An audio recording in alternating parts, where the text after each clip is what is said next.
After dampening the whetstone, Ash pulled the blade along its rough edge, starting with the tip.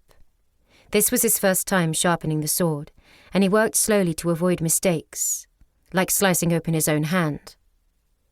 Boar's Bane. He loved the sound of the name he'd chosen for his sword. It was fitting, because the two creatures he'd slain so far had been those with the heads of boars and bodies of men. He had killed the second one with the boarman's own dagger, not the sword, but he saw no point in quibbling over details. After all, a good name could transform his weapon from a tool into a legend. He had no remorse about killing Scarface, who had taken his brother's life, but he deeply regretted sparing Ratcha. In ordering Lance's murder, she had proven herself more beastly than any boar man. He would never understand what had moved him to show her mercy. Because of his foolishness, the conjurer's apprentice had escaped. That Ratcha would return to plague them all was as certain as darkness falling at the end of each day. He reached for a sack deep enough to conceal Boar's Bane.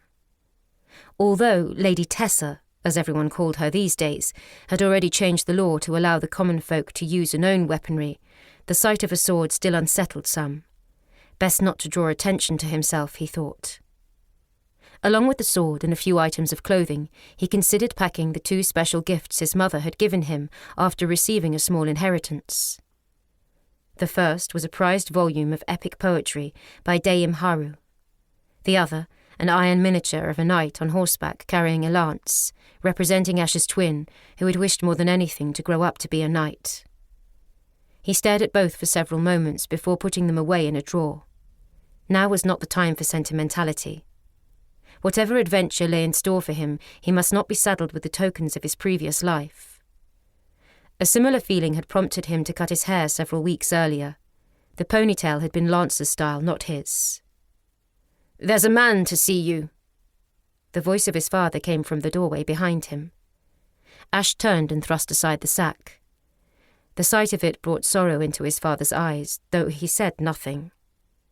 He and Ash's mother had already pleaded with him to abandon his journey, but at last they'd given up, seeing his determination and not wishing to separate on unhappy terms. Still, he could tell from the stoop in his father's shoulders and the quiet way his mother spoke to him, they had no hope of ever seeing him again. "Who is it?" Ash said.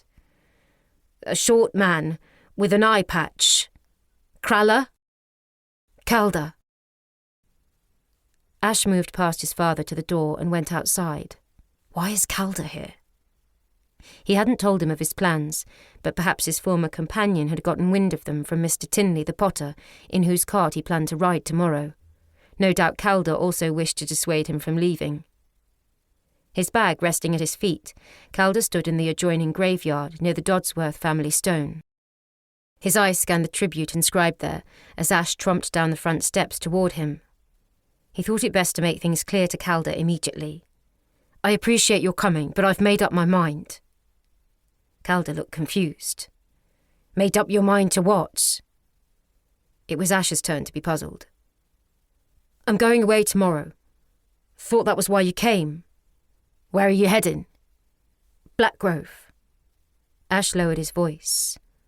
"Heard they're gathering forces to defend against Lord Slayett.